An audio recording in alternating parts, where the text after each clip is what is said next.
Mm.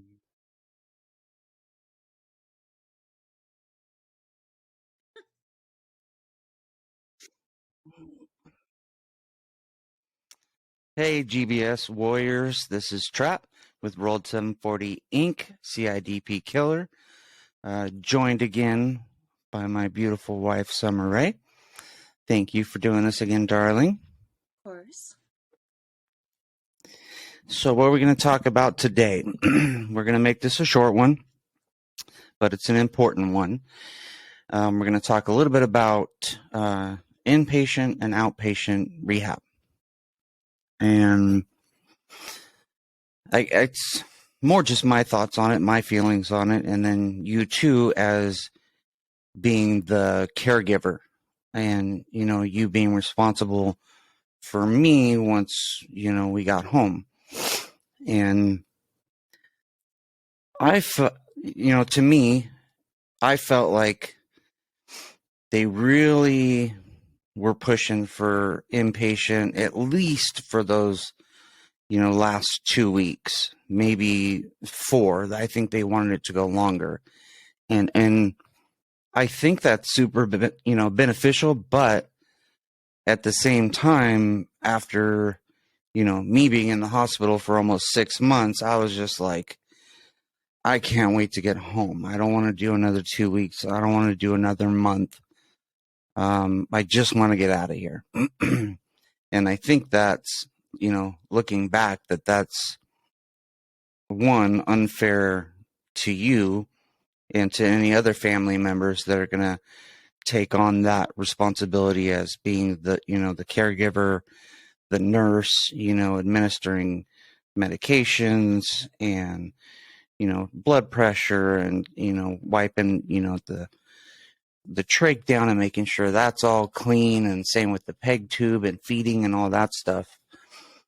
I mean, what are your thoughts on that right off the bat? Just when we first got the word that they're like, okay, you're getting better, you have the Passamere valve in your trach, you've passed speech therapy, you can now breathe on your own, you can, swallow and drink on your own, but you basically can't move anything else. I'm, solely reliant on you to take care of me. Right. I mean, what do you think? Do you think I should have spent more time in rehab at that point? Do you think it was beneficial the way that happened? Well, just to be completely honest, like back up before you even went to rehab. So you were in ICU for 6 months, and then they took you out of ICU because, you were deemed, not an ICU patient. You started him off the ventilator. So they couldn't keep you in the ICU any longer. So they put you on the floor.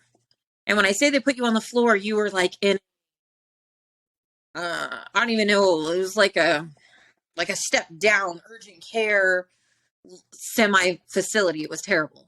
2 people to a room, highly susceptible to getting infections. Where you had been in ICU and you had been quarantined for 6 months. Because your immune system was shot and still, goes through the ups and downs. So you were in this room for, I would say, 2 weeks. And in those 2 weeks, your doctors went back and forth on sending you home, right? So the main doctor that was in charge was like, oh, we're sending him home. We're ordering all this stuff for your house.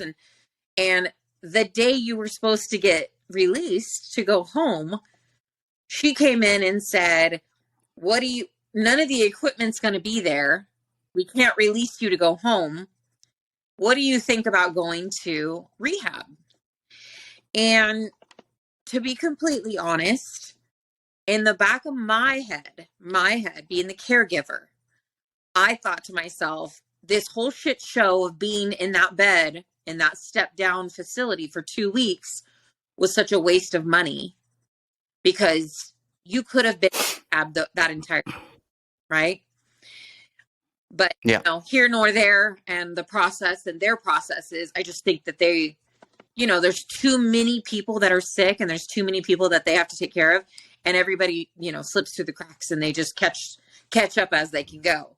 So I think that's what happened with you. I think that you got put on someone's, radar, and it was like, oh shit, we're ordering this guy like,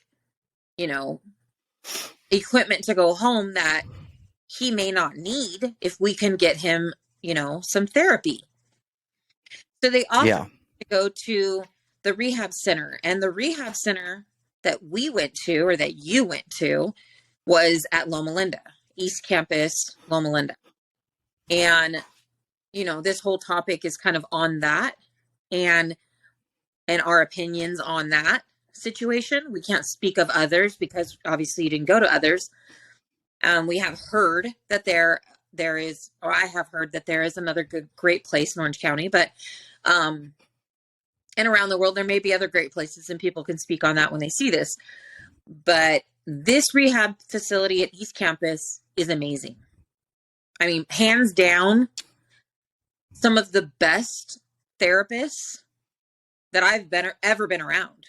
I mean, these people came into your room, and not only did they work with you, but they wanted you to get better. They invested their time and patience into helping you get better. Yeah. I could, for sure. I could sense, I could feel that they really, really wanted you to progress and to be able to do, they weren't immune to their environment. They weren't, so overworked that they were, they're complacent into what they were doing. They literally came in daily and were happy. They worked with you when you didn't feel good. They, they tried it for you. So by far, our experience at the East Campus Loma Linda facility was amazing. I mean, both times you were there. That doesn't say, I have to say this, the facility is geared towards people in rehab, right? And so what we're raving about is the therapists, the PT, the OT, the speech, all those people. The nursing staff there is, let's just say, they're not equipped for emergencies, right? Yeah, for sure. They're not the ICU nurses. Well, I mean, they're good, but some of those people are just top notch, top of the line. Yeah. I mean, I think my only I don't even know if I want to call it a complaint, but my only negative thing I could ever say about anything at that East Campus facility is that the nursing staff needs to be trained on the equipment that they have in their room, right? Mm-hmm. So I say because most of them didn't know how to use the oxygen in the room. Like you needed oxygen at one point when you were there, and they didn't know how to use it. Some of them did, some of them didn't. They didn't know how to use the harness that was on the wall. That was like, in physically. Yeah, the electric wire. Yeah, the electric wire that was physically on the wall in the room. Some of them didn't know how to use that. They said, and I know they say that, oh, that's what PT and OT does. But in the middle of the night when the patient has to go to the bathroom and he can't get up out of the bed and he wants to move out of his bed to go to the bathroom and not go in his bed, they should be able to do that, right? And it was just so happened that I slept over, that they graciously allowed me to stay the night, so that I could get you in your Hoyer, and I showed them how to use it. And then I could get you to the bathroom so you could go to the bathroom instead of having to go in the bed. Like those are just the little complaints that I would say about the facility, is that the nursing staff is really not equipped for an overnight stay. They're not equipped to take care of patients.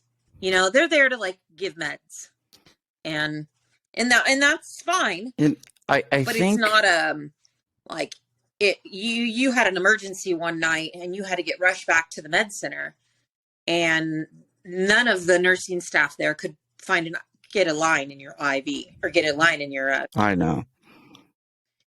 Well, my veins were shot at that point. yeah. They had just been stabbed so many times that they were just like collapsing. Yeah. And I think, and as far as, not knowing how to use all the equipment, I think that kind of goes back to a lot of those nurses are travel nurses.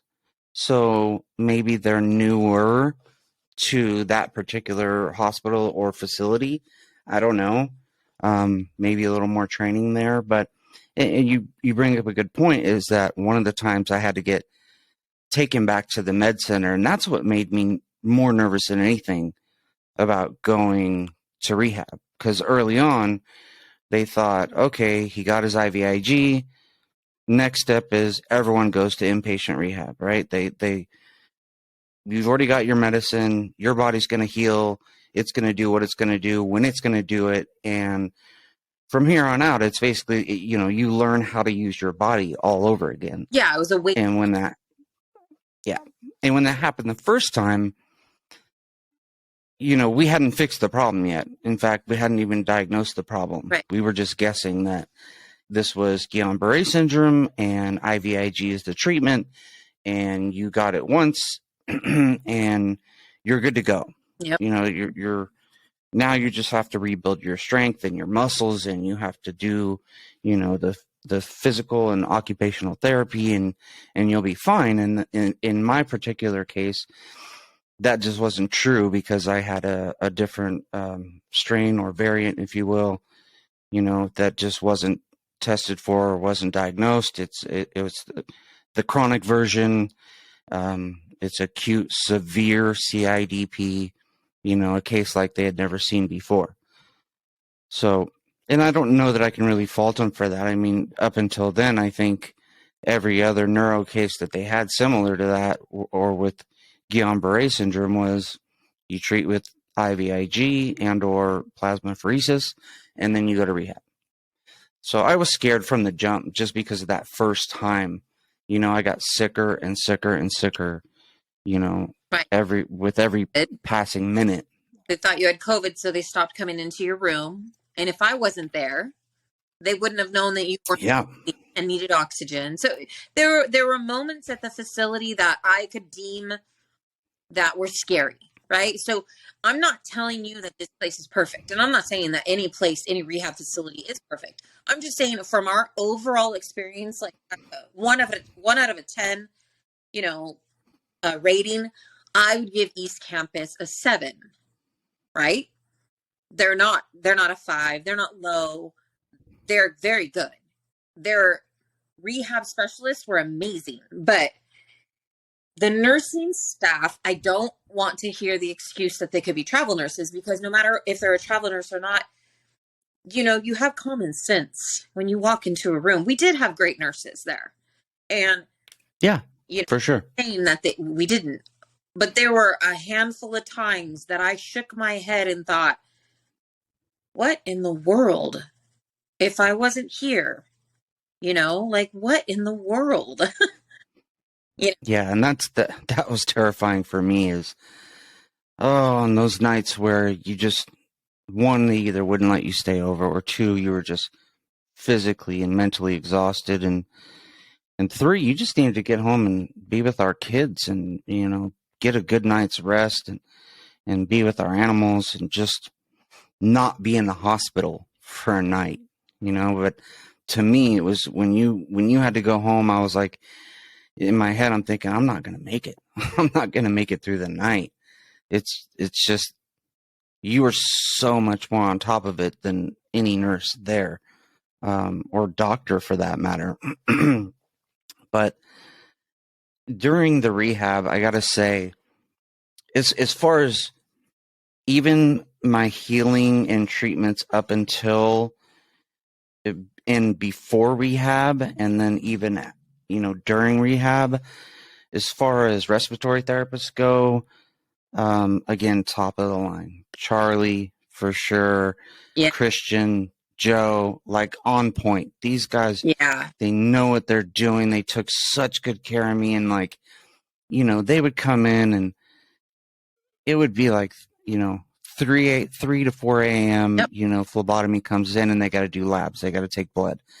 And then between 3 a.m. and 6 a.m., RT's got to come in, the respiratory therapist, and they got to do not only, I have to do my work, which is, the positive and negative pressure tests and, blowing out everything I got out of my lungs when I have absolutely nothing. And then on top of that, doing the treatment, that they have to do where they're filtering in medications through my lungs.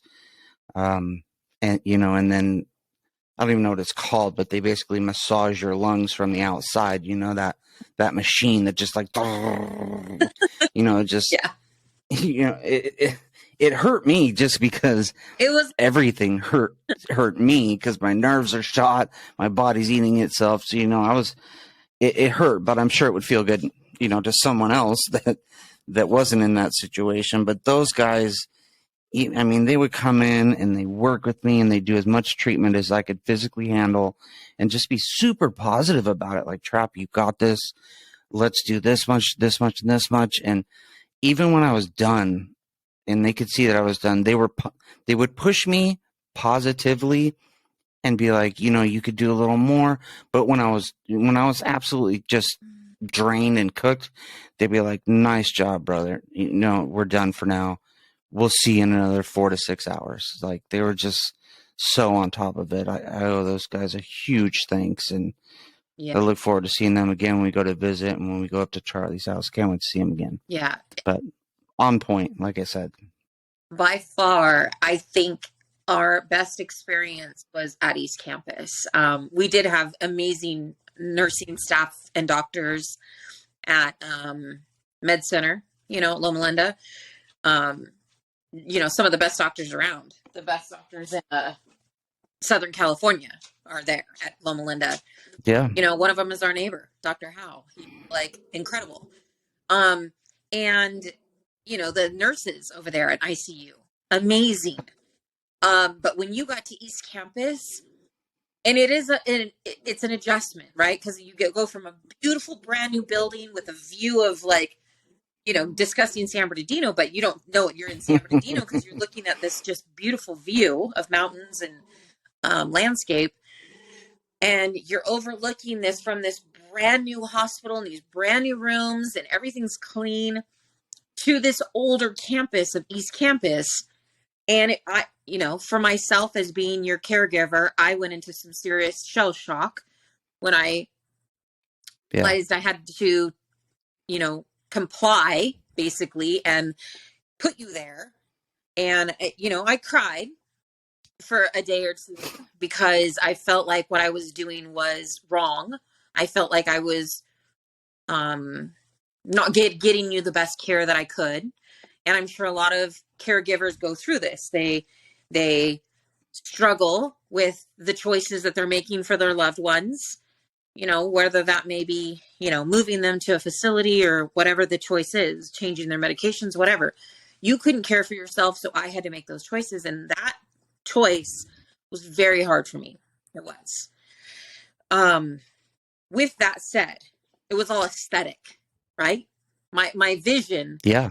My vision was what I was looking at, and it wasn't the actual treatment and care. Yeah, that was your perception from, first glance. Right. So, that is a naive way to look at it for myself now, being, 8 months out of that situation or more, but at the time I didn't know if I was making the right decision.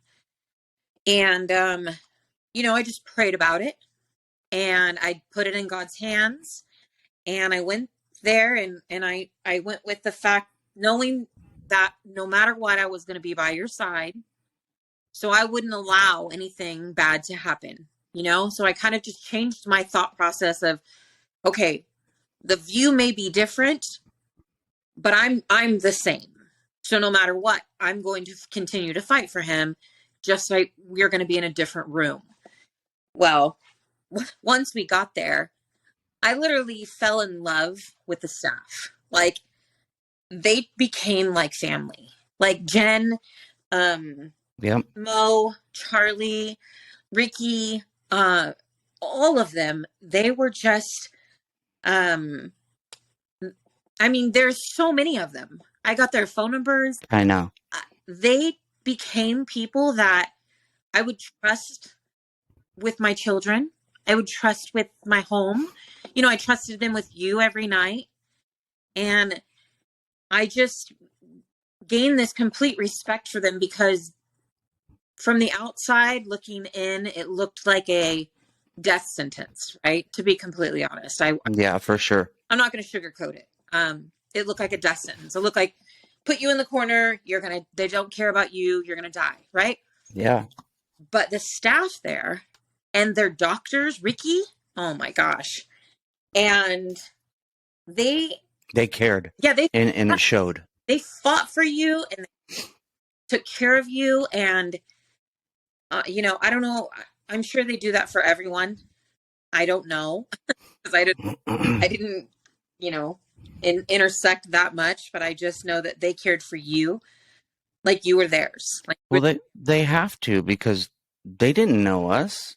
They didn't know me. They didn't know you. You know, I mean, I was just another guy, you know, coming through their room or their rooms at that time. So yeah. I've got to assume that they treat everyone that way. Yeah. And, you know, you were there a lot. I don't know how many hours a day you were there, sometimes able to stay the night, but I lived there for a while. Yeah. You know, it's like I lived at the hospital for a half a year. So I saw and I could hear, well, when I could see, you know, before my eyes went paralyzed, you know, I saw and I could hear how they took care of people. And I watched them, you know, from my little corner, my little room 7 over there, you know, when I was at least in the ICU, I could watch and hear how they would take care of people. Yeah. And I knew they were on it. And even after they're putting in time and they're working with me, I can hear like pagers going off and like, you know, or the whatever rounds, you know, cell phone that they carry is going off and they got to get to someone else. It's like, you know, I got to go handle this trap, but I'm going to be back and I'm going to take care of you and we're going to work on this. And they always did. And I know it's their job, but like they really did care. Yeah. I mean, And that it's not just the RTs, like PT, you know, OT. These people came in, and whether I had just had a blood transfusion mm-hmm. or, you know, a chemo treatment, maybe I just ate and I hadn't gone to the bathroom in 5 days and I just physically, you know, was like sick and just couldn't move, or I was too doped up because we couldn't get the meds down right. No matter what it was, they always worked with me. And mm-hmm. I feel bad, and I really, looking back, wish I would have been nicer to my caregivers. And I owe them a huge thanks and a lot of apologies, because I can be difficult to deal with, and most patients are not good. It's hard to be told what to do and when to do it and how to do it, and especially when you're paralyzed and you can't do anything for yourself. And you know, that just sucks. But like, they just took the time to actually care and Yeah. work with me. And one thing for anyone that's going through that, or a family member that's going through that right now, where it's, you know, you're in between treatments or you've got a proper diagnosis and, you know, it's Guillain-Barré, it's CIDP, you know, it's MMN, whatever you may be dealing with, and they come in to work with you, do the work. And I gotta say, one thing I wish I would have done more and listened right up front, because I didn't know how severe it was and I didn't know how irreversible it is foot drop. And wear those stupid boots and, you know, put the compression, allow them to put compression, pads around your calves and your feet. Even the socks, I know they hurt. I know how bad they hurt. But foot drop's a real thing, and it's really, really difficult to get back or even partially come back. And that affects your walking, your driving, your moving forward in life depends on your ankles and your feet. And, like you said, just over 8 months out of the hospital now, out of the rehab. So a total of about a 6-month stint I did in ICU. And then, the final 2 weeks are in inpatient rehab there at East Campus. And that's where I'm doing, the physical therapy, the occupational therapy. And I just hated those things because they were uncomfortable and they hurt, but they're so very necessary. That is such a real thing. And I just wish I would have listened. I wish I would have known just how important that is, because it's huge. And I still deal with it. I walk with a cane now. I'm very fortunate that I've made it this far, but you see me today. I mean, just walking in the mailbox, I roll my ankles. I trip over my feet all day long. When I drive, I have to lift up my entire leg and move it over. It's not an ankle thing. So when they come in to work with you, do your best to work with them and actually put in that work. And I know at the time I could have been nicer to them and I was angry, but being angry was like halfway how I was able to even get through that physical therapy. It was like I had to get angry. It was like, oh, that fucking hurts. Oh, dude, like push more, push harder. Like I had to use it. You got to use that, whatever it takes, whatever your method is, whatever it takes for you to get through those different therapies and put in that work, and just do it, use it, and listen to them, because they have your best interest, in mind. And I remember, they would come in, and some of them were a little kinder than others. I'm not going to say any names, but I think one of them actually enjoyed watching me hurt. I think she liked like what I would be like. That's as far as I could go. Oh, really? Cool. Let me crank down for another 30 seconds on that. And like, just her in particular, I think she kind of enjoyed it. And I probably earned that. Because, like I said, I could have been a little kinder or a lot kinder to all of the people that were there for me, and they most certainly were. They were there for me, looking out for me, and that brings up another point as far as like how much you could tolerate, and you learn that you can deal with a whole lot of pain. One, because you have no choice. And two, as you get out of the hospital and out of, as you're doing your physical therapy, whether that be, an inpatient, but maybe out of that hospital, it's a different facility, or it's somewhere where it's outpatient, where you get driven or you drive yourself, to a spot like once a week or twice a week. And like you do that work, I know before we could even consider it, right, we had to get approved for it.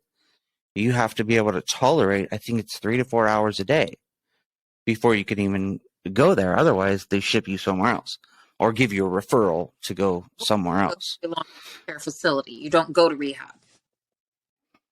Right. It's a long-term. Right. If you cannot. Basically nursing facility. Right. If you cannot do the work at a rehab facility, which most rehab facilities have requirements that if you cannot, because they have to justify it to the insurance companies, right? They can't take in people who they think they can fix.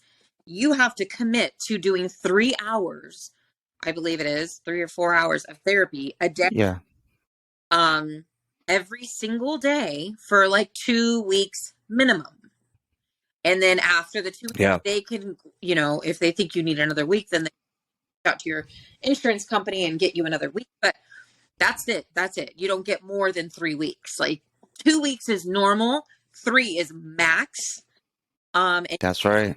you have to do 3 hours a day, and it's hard because you have gone from a comatose state of not moving one thing in your entire body to learning how to feed yourself, go to the bathroom, get dressed, take a shower in 2 weeks. Breathe. Breathe. I had to learn how to breathe on my Your own. breathing was in ICU. You couldn't leave ICU until you could breathe.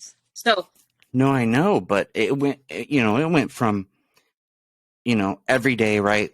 RTs come in, let's work on your breathing. All right, how far do you want to push it today? You want to try to do 3 minutes.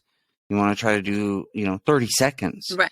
All right, now we're up to 15 minutes of, room air. There's no more oxygen being forced into your lungs. You're doing it Right. on your own. And, over the course of that, I think it was a week or two. I could be mistaken because my memory's a little foggy still. I have GBS brain. But once I went to 48 hours of breathing on my own with no ventilator, they're like, you're no longer qualified to be in ICU, which was terrifying to me. And that's that push, Yes. right? It's 48 hours, no ventilator. Yep. You go to rehab now. Like, Well, standard, that's a SOP.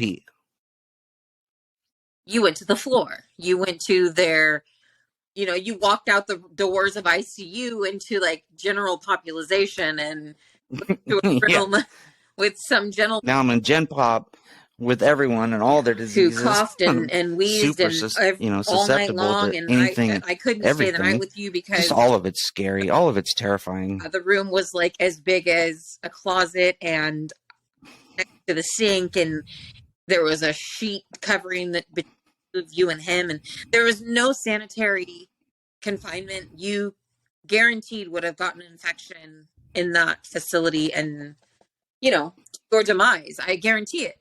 And I fought when you got put in there because I heard numerous accounts of people that were sick and your immune system was low.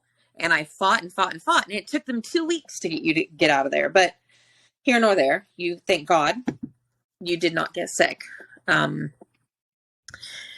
yeah, anyway, the whole point of this is to like kind of put people onto rehab, placements and places that they can look into.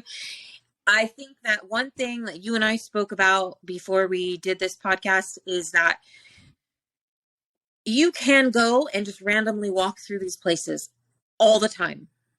They cannot tell you no. They cannot say, oh, I'm sorry, our doctor's not here, you can't walk through. You can go and walk through any day of the week, and you can tell them, I have a loved one or a family member that is looking to be placed here. I need to see the rooms. I need to see the facility. I need to see what goes on here. Sure. And walk through. And I walked through and I was very, very happy with the facility. Obviously when you're there, it's, a little bit different because you get the, in and out of the nurses and the caregivers and things like that. But the overall room, the cleanliness, listen for people crying, smells. If it smells sure gross, that's not a good sign. If you hear people crying, right, that's not a good sign. You're not in a psych ward. You're in a rehabilitation center. People should not be crying or screaming or yelling. Those are signs that there is mistreatment or people not being cared for, neglection, things like that. So, that's not normal. And if anyone ever says that's normal, then they're lying to you. Because when you go to a facility that's there for rehabilitation, yes, there's going to be pain. And I'm not saying that someone won't cry out during that pain. But if you're there for a walkthrough and someone's crying in their room, then there's something else happening. Because that never happened, right? Yeah. And that's what I was trying to fight against was even going to one of these spots, right? And like, I know you guys were doing your recon, I think you went, your mom, my mom went, they all, I don't know if you guys all went together or, no, separate, you guys split up, divide and conquer and checked out different spots. But no. To me, it was like, we had to battle and fight for me to stay in that 2-week rehab at Loma Linda at East Campus, because they want you out. It's like, this is admin though. This is like case management. This isn't the doctors, not the nurses. It's insurance, it's money. It's, you've been off oxygen for this long, boom, you go to, 30 days minimum, at some long-term nursing care facilities, and you do rehab there. And I was just like, fuck that. I want to go home. I'm ready to go home. So the only other option for us was for me to prove that I could do 3 hours a day, inpatient, where we already were. And that's what we were fighting for. And I know that's selfish of me because of the strain that would put on you once we got home. Because, before this, you're not a nurse. Yes, you're a mother and you know how to take care of another human being, but there's just stuff that you just don't know about. Like, you had to learn about the Hoyer lift and all the medications, and feeding me through the peg tube, and changing out my trach until, all these things you had to learn on top of learning how the hospital bed can move and benefit you and use gravity versus, your back and your muscles, just to change me. Because let's face it, sometimes I would shit on myself when I wasn't being milked and that's being sucked out of me. Thank you for bringing that up because I never knew that happened to me. But anyway, I was fighting to go home selfishly, and they're fighting, for insurance reasons and money to get you to a long-term nursing facility. And I just wanted to do the work and get the fuck out and go back home. That's all I wanted to do. But I can tell you and people that are in that situation to do the work as much as you physically can tolerate and mentally. And I don't know what it's like to go to one of those places and do rehab there. I've done outpatient since, where I go to a spot that those people are amazing too. And that spot's awesome. Dr. Mike, Dr. J, they're on point. But I don't know what it's like to be in one of those spots, so I can't speak on it. But you just hear horror stories, and it's scary. I just think the unknown is scary, going to a spot like that, but yeah. I don't know. And I don't know how, what the consensus was. I know my mom was pushing for that, go into one of those spots, go for a month or two. And to me, that was just like, I already live in the hospital. I don't want to go live in a different hospital. Like, I can get better at home. Just take me home. I'll get better there. Okay. Well, but let me tell you from my, I don't mean to cut you off, but you are the patient, and it's hard because this conversation is really for the caregivers, because when you're I get it. You really don't have a huge choice. Like, you do have a choice, and if you can communicate, you do have a choice. But because you are so limited on your movement and your capabilities, it's so much harder for you to fight, right? You're like saying, no, I'm going to walk home. And they're like, you can't walk. And you're like, I'm going to walk home. Right. So you're fighting right now. Your conversation is very limited because it's me who needs to speak to the people who are fighting for those people. So when you're in ICU, you had multiple service or what are they called? Case managers come in, and if you ever remember meeting them or whatever, they were some of them were good and some of them weren't. And I'm not saying they weren't good at their jobs. They just, their bedside manner was like shot. Like, certain doctors, and you're like, dude, your bedside manner is gone. Like, these case managers lost it. And you're thinking, like, pretend for a minute I'm your loved one. Like, just use normal words for normal people. And if it has to do with insurance, it has to do with these things, like, say that, say that we think at this time there's nothing more we can do for you. But they don't want to say that because they'll get, sued or whatever. Of course. multiple times I had to fight back the case workers in the ICU at the med center because they wanted to send you to long-term care facilities. And granted, let's retract on our whole conversation. You had constant therapy coming in, 1 hour a Mm-hmm. day, maybe at med center. 1 hour a day would they come in. Your oxygen or your respiratory therapist would come in once in a while. Like literally, they weren't present, right? It wasn't like we had these relationships with these people. Yeah. They come in, do a couple movements on your body, and leave. Like it wasn't like it. And I apologize to any of these people that work there. I'm not specifically naming anyone, but they did not give a shit about making you better at that point. I feel like they saw No. you in ICU and you're in a total comatose state, and they're just like, there's not much we can do here, so we're just going to do the minimum and move on. Where when we went to East Campus, and again, that was a fight to get there, and we finally got there. And, thank God we did. Yeah.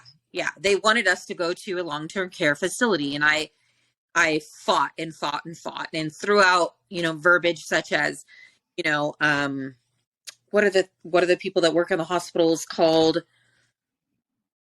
There's certain verbiage that you need to learn and use when you get threatened by the hospitals. Like, God, I can't think of the word. like retaliation or No. There's people in the hospital that are there to help you.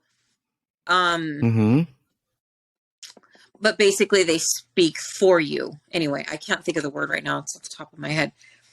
But anyway, so you throw out these words and you throw out, I don't know. It's really bad that I should have had this in my grade. But you throw out specific verbiage that they know is legally binding, and they know that you know what you're talking about. So just before you have a conversation with anyone and they talk about moving your loved one or your spouse, look into what are my what can I protect myself, reach out to us. I'll research it and I'll reply back to you and tell you exactly what you have it in your notebooks. Yeah, I have it in my notebooks. But do not accept them putting your loved one in a long-term care facility. Don't accept it. Tell them no. What about again? Push back. Right. Advocate and push back. Right back. Especially with the case that you were in, you were dying. So they didn't know what to do. So they were just like, he just needs time. Well, you didn't need time. Chemo. Anyway, so once we got over to the ICU at East Campus, it was day and night with the therapy that you got there. They came in 2 to 3 times a day, the physical and OT, and they physically talked to you. They worked with you. They talked with us. They hung out. The like you said, the respiratory, we knew their names. They came in, they chatted with us, they worked with you, they looked at you, they looked face to face, made conversation. They didn't just look at your machine and walk out of the room like they did at Med Center. Like they really physically looked. No. And they went to bat for me too. They would go to the docs and be like, "Doc, he needs another bronch. Like you got to scrape him and suck his lungs out again. Like that's where he's at." I think the only person at Med Center, Big Mike, that had been there for years. Yeah. He was the only person that actually went outside of the bubble and tipped you up on your bed, like at a complete up in the air, head down at the base, and had all the shit flow up to your mouth and suctioned it out. Yeah. And that was use the gravity. That's right. That wasn't protocol. He said that was just back in the day what they did, and he knew you needed it. Well, I mean, obviously that only happened once, but that care was given to you every single day at East Camp, where, Dr. Cheek. Yeah, that's right. Dr. Cheek came in and he would listen to you. He would listen to your lungs. He would pay attention to what you were saying. It was just a different level of caring, and so for anyone that's looking for a facility in Southern California, East Campus, try to get your loved one in there, right? East Campus, They have a rehabilitation center. They have an ICU. Both of those 2 spots are amazing. I don't think you can go to their ICU unless you are transported from Med Center. I think you have to go to Med Center first, and then it's like Yeah, I think you're right. it's like a step down, or you have to go check into urgent care at the East Campus, and if you're severe enough, then they put you into ICU. And then if you're too severe, then they transport you to Med Center. But, there's all these step levels. But the East Campus Rehabilitation Center is by far amazing. I mean, I know that the Annie, that we both met through this experience, went to a facility in Orange County, and she raves about it. So there are other facilities. If you're, located in different locations, she says that spot is great. And I called them, and I was going to transport you there, but it just worked out that this, kind of all stayed within the system that we were in. But, that's it. Yeah, and I think there is other good ones. I've heard good things about the ones connected with Cedars-Sinai. If you're out in Los Angeles, I've heard through you when you were talking to Jenna, like there's one out in the desert area, like Las Vegas. Somewhere. Is it in Vegas? Yeah, Jenna Jameson. So Jenna Jameson has a different type of neuropathic disorder. I don't even know if it's been diagnosed. I don't know if she's, still undiagnosed from what I know, but right. But she goes to a facility in Las Vegas, like a wellness center that treats her and her ailments, and is, apparently amazing. Gives her therapies, gives her IV therapies, gives her, autoimmune therapies, gives her different treatments that actually help and work with her. And like I said, they care. It's not just some place that you're going into and they're like, okay, move your arm back 4, do 5 of these, do 6 of these. No, they want you're done. Prove, so yeah, for sure. Oh, and I just wanted to say, I know that you weren't a huge fan of Alex at East Campus, but there was a nurse practitioner at East Campus. There's Ricky and there was Alex. Yeah, like Ricky. And I know you weren't a huge fan of Alex, but she is, I know you have different feelings, but she is amazing. I know she went above and beyond for me. She had a plethora of information. She fought for you. She gave me more information than I ever could have gotten on my own. She lined up treatments, medications, scheduling. She got all of our equipment to our home prepared and ready before we even left ICU. Between her and Ricky, they were the bones of that East Campus ICU. Yeah. So for sure. I know that. But it was hard for me being in that position. Just some of the things. I know she had my best interest at heart for sure. And she had her own way of conveying that, and I just butted heads with her on maybe that communication. Yeah, her personality was different, and she's kind of like me. She's very matter of fact, and straightforward. This is what it is. This is what you need. This is how you need it. Yeah. This is when you need it. So we're gonna get it done. Unfortunately, I would have liked more communication before you start making decisions on my behalf. That's just how I operate. Probably more out of emotion than it is, rational thought. Right. But no, I appreciate her, and I know she had nothing but the best of intentions for me, and I feel like all her patients. Yeah. So anyway, if anyone out there, if your family member or yourself, you're getting pushed out, push back. If you're not ready, advocate for your family members. If you're looking at maybe an inpatient rehab or a long-term nursing care facility where you're going to have your rehab there, like you said, by all means, drop in unannounced. Go check it out, walk through it, smell, look, listen, ask to see where the patients are throughout the middle of the day or night, whenever you choose to go. By all means, do your research on that.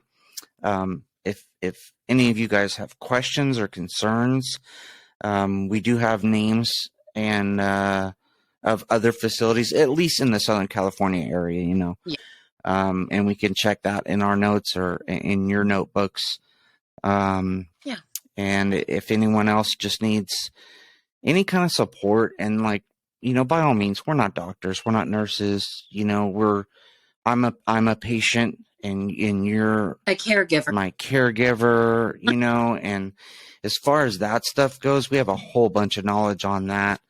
Or if you just need to talk to somebody, maybe you're in a bad place mentally, maybe you're just struggling, physically, mentally, financially. I get it. We get it all, because we've been Yep. through it all. So if you need help, or you just need an ear, just someone to listen and not give you advice, you just need to get some things off your chest, by all means, hit me up anytime. I'm Trappers, my wife Summer, and hit me up at Rolled 740 Inc. On all the socials. There's a channel here on YouTube, on Facebook. That's where a lot of the other support groups are. And if I can't get you the answers, I can certainly put you in the right direction to some folks who can give you the answers. And like you mentioned, Annie is one of those.